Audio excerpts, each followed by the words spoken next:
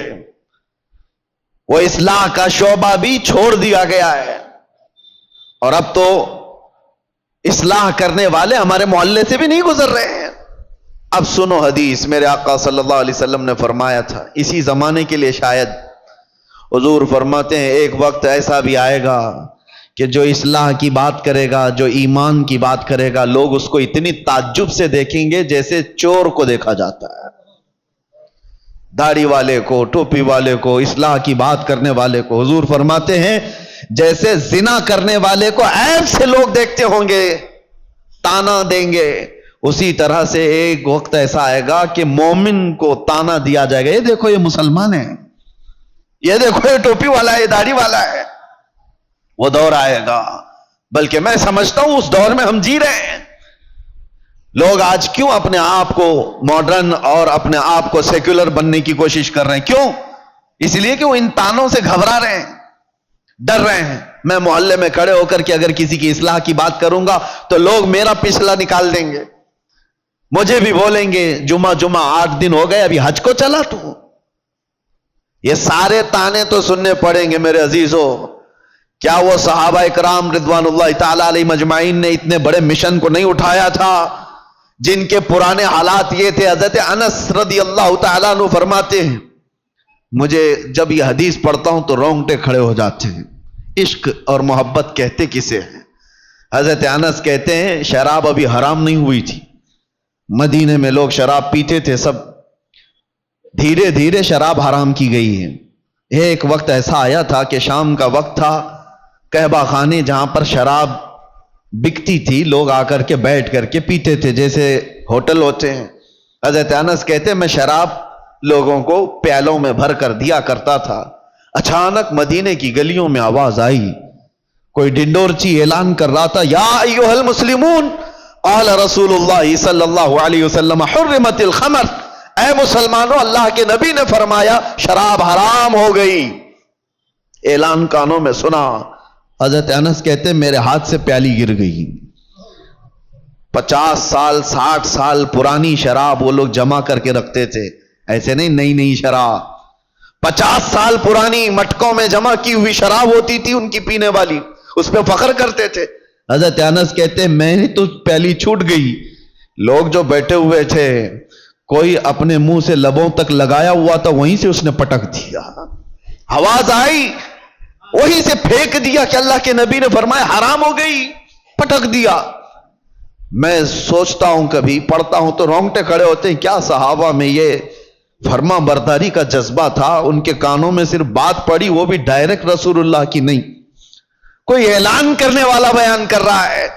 وہ یہ سوچ تو سکتے تھے کہ ابھی قانون آیا ہے، امپلیمنٹ ہونے میں ٹائم لگ سکتا ہے، آج کا تو پی لیں، کل جا کر کے حضور سے بات کر لیں گے کہ صحیح میں حرام ہوئی یا نہیں، کنفرمیشن کے بعد چھوڑ دیں گے۔ نہیں، صرف کسی ایک مسلمان کی آواز آئی کہ اللہ کے نبی نے فرمایا، وہ صحابہ نے توڑ دیا مٹکے 50 سال پرانے۔ حضرت انس کہتے رات ہوتے ہوتے مدینے کی ساری نالیاں شراب سے بہ رہی تھی، جن کے ہاں جو جمع رکھا تھا سب اٹھا کر کے پھینک دیا۔ یہ امت تھی میرے مصطفیٰ کی، یہ وہ صحابہ کی فرمانبرداری تھی۔ اس کو کہتے ہیں عشق، اس کو کہتے ہیں محبت۔ کانوں میں بات پڑ جائے اپنے آقا کی تو چھوڑ دے بندہ اس چیز کو۔ کیا آپ تب کو یہ نہیں پتا ہے کہ گناہوں کے اڈوں پر جانے کی اجازت اسلام نہیں دیتا؟ میرے آقا صلی اللہ تعالی علیہ وسلم نے شراب حرام کی ہے، نشہ حرام ہے، تو وہ نوجوان کیسے آج نشہ کو چھوتا ہے، اپنے نبی سے محبت کی دعوے کرتا ہے؟ محبت ہے ہی نہیں، عشق کی بات ہی نہیں۔ رائی کے دانے کے برابر بھی اگر دلوں کے اندر ایمان ہو، میرے آقا سے محبت ہو تو آ جاؤ، باز آ جاؤ میرے عزیز ہو۔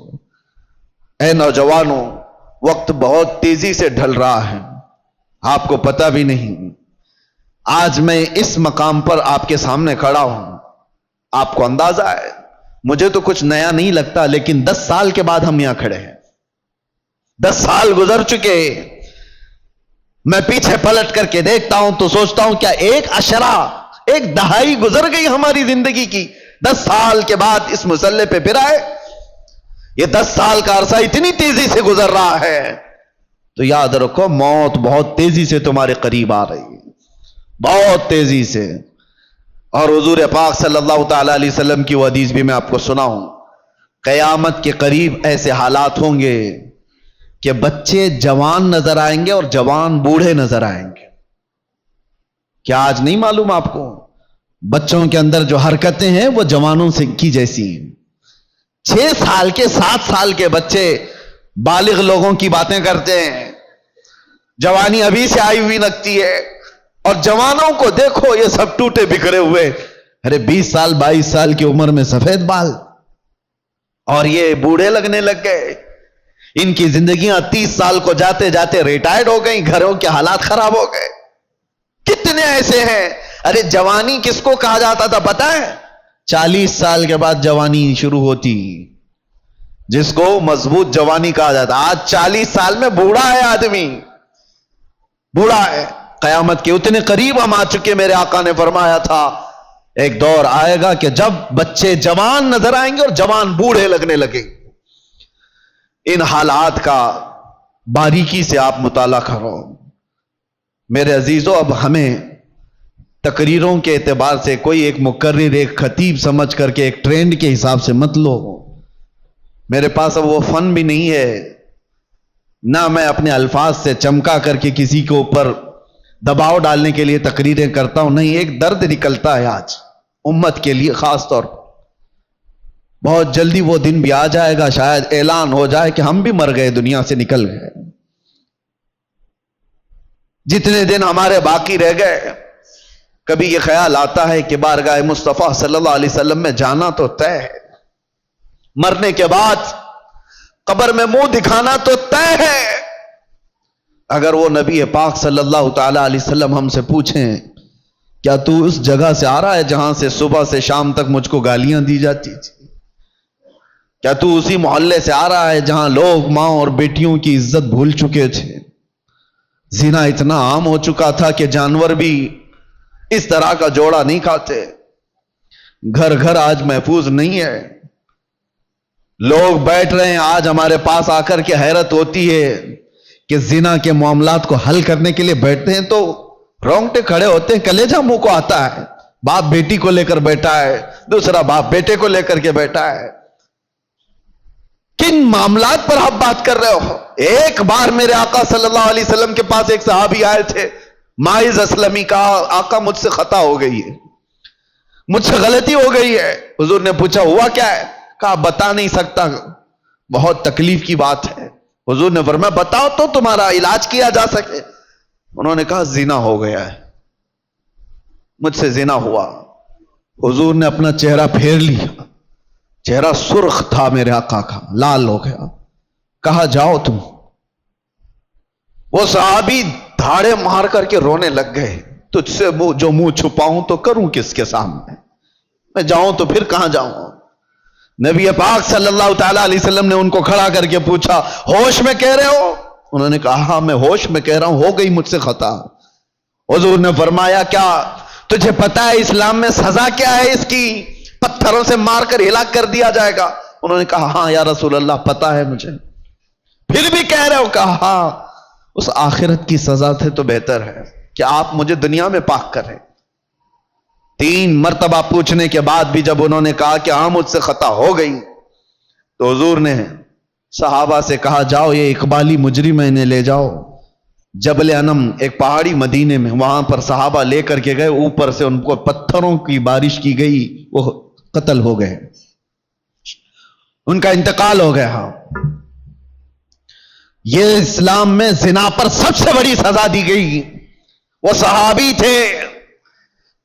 تھے، خطا ہوئی تو نبی پاک صلی اللہ تعالی علیہ وسلم نے دنیا میں پاک کرنے کا طریقہ یہ بتایا.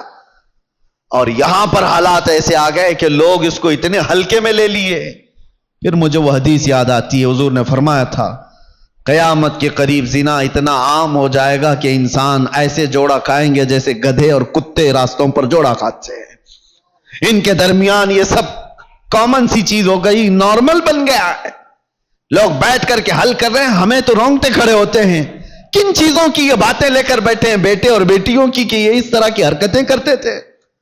معاذ اللہ رب العالمین. ایک بات یاد رکھو، پورے معاشرے میں محلے میں ایک جگہ کوئی زنا کرتا ہے تو پورے محلے کی برکت ختم کر دی جاتی ہے. ناسور ہے وہ کینسر کی طرح. کینسر کی پھوڑی جس طرح پورے جسم میں زہر پیدا کرتی ہے، ایک بے حیائی اور بدکاری والا نوجوان پورے معاشرے کے اندر وہ ناسور بن کر زہر پھیلاتا ہے. تمہاری بیٹیوں تک بھی وہ حرکتیں آئیں گی، تمہارے بیٹے بھی محفوظ نہیں رہیں گے. اس لیے ذمہ داریوں کا احساس سارے لوگ مل کر کے کریں، ایک آدمی نہیں. یہ بیچارہ خطیب کب تک یہاں سے پکارے گا؟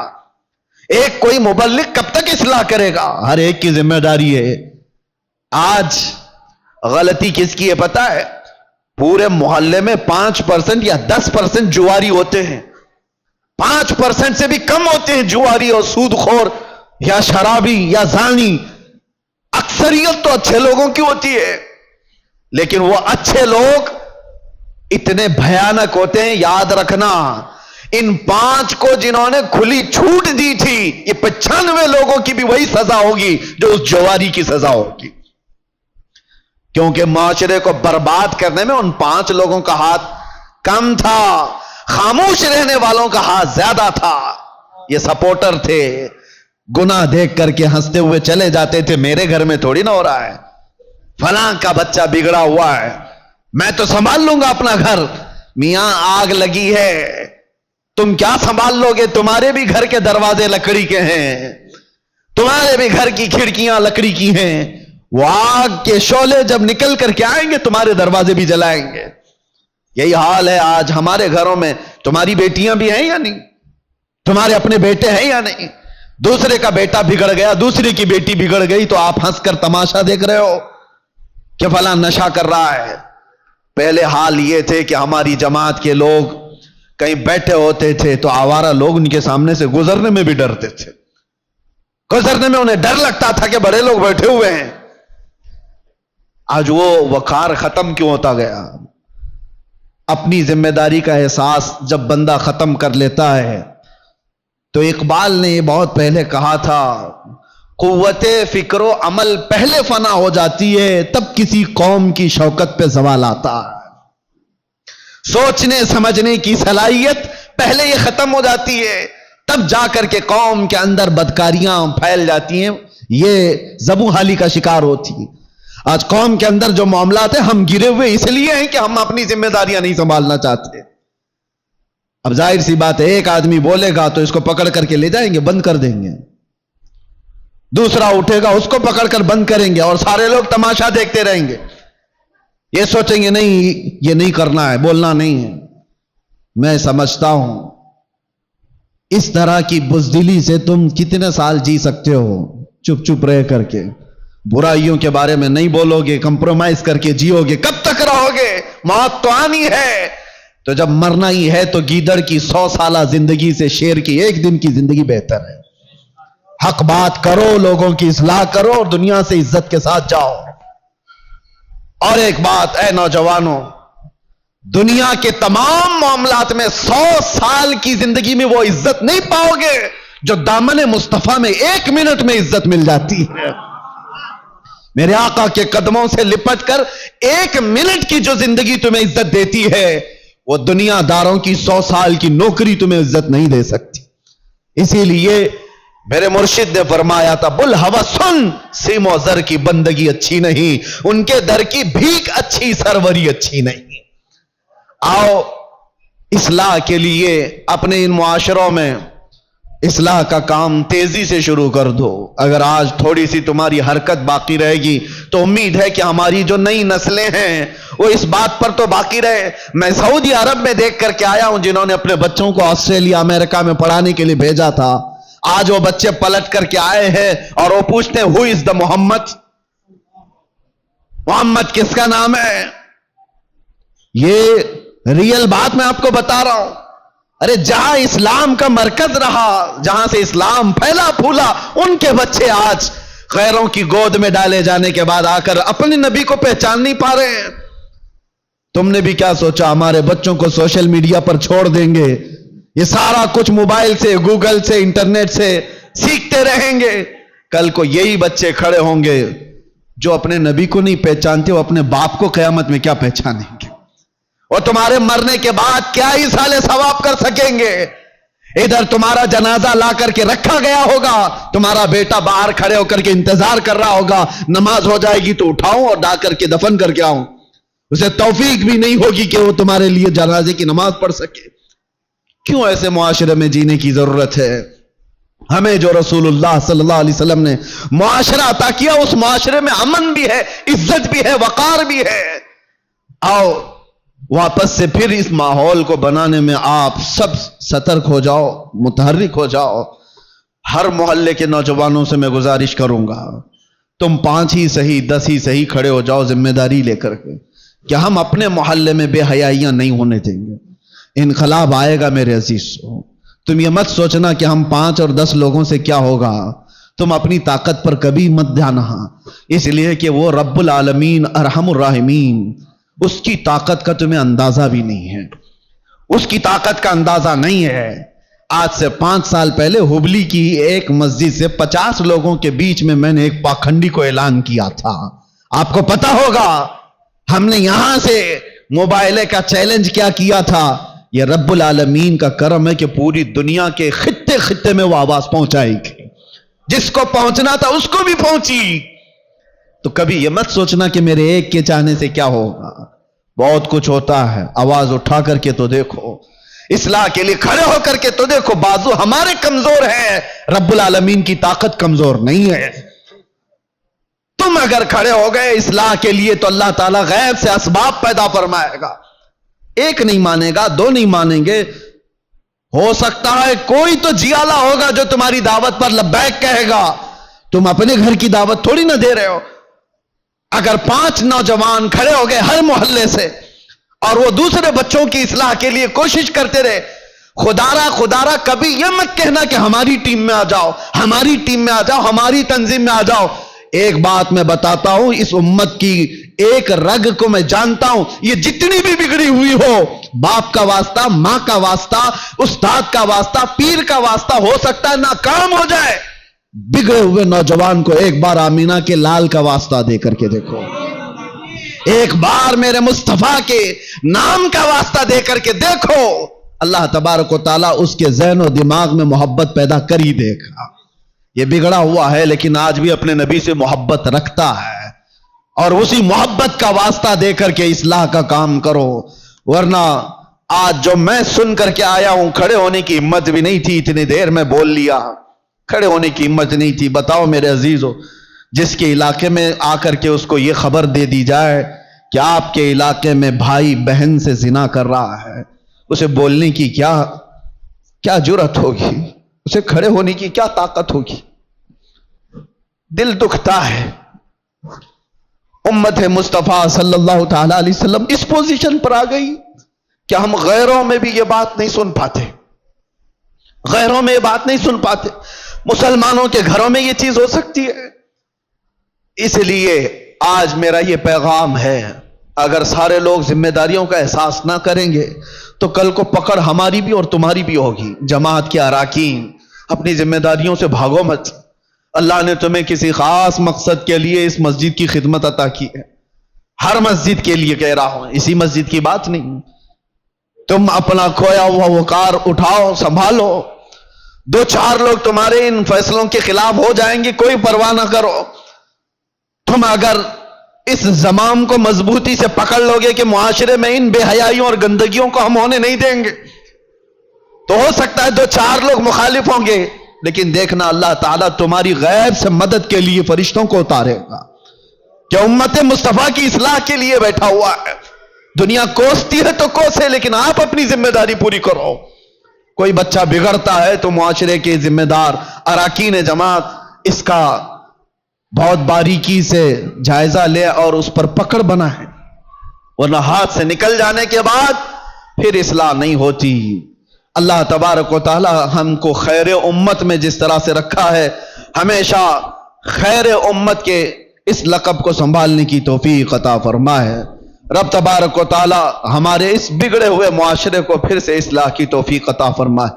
یا رب العالمین، یا اکرم الاکرمین، تیرے دربار میں عاجزانہ فقیرانہ التجا ہے کہ مولا ہم ویسے ہی بغیر کسی قیادت کے بھٹکے ہوئے ہیں. اللہ ہم کسی کے ساتھ کوئی بغیر مرکزیت کے آوارہ ہے. اے اللہ تو بھی ہمیں تنہا نہ چھوڑ دے. تیرے نبی کا واسطہ مولا اس امت کو اس یتیمی کی حالت میں تنہا نہ چھوڑ. ہمارے معاشرے میں غیب سے اصلاح کرنے والوں کی جماعت پیدا فرما. اے اللہ علماء صالحین کو ہمارے درمیان پیدا فرما. ہماری قوم کو اور ہمارے بچوں کو تیرے حبیب پاک کا سچا شہدائی بنا دے. اے اللہ اے کریم خدا، جن بے حیائیوں اور برائیوں سے ہمارا کلیجہ منہ کو آتا ہے، ان بے حیائیوں اور برائیوں سے ہمارے گھروں کے دروازوں کی حفاظت فرما. یہ بے حیائی ہمارے گھر کے دروازوں پر دستک نہ دے. ہماری اولاد، ہماری بہنیں، ہماری مائیں، سب کی عزتوں کی حفاظت فرما. مولا آخری دم تک تیرے نبی پاک کے غلاموں میں ہمارا شمار فرما، اور مرے تو تیرے نبی کی محبت میں دنیا سے جائیں. خاتمہ بالخیر عطا فرما. وصلی اللہ تعالی علی خیر خلقی محمد وآلہ وصحبہ اجمعین، وآخر دعوانا الحمد للہ رب العالمین. السلام علیکم.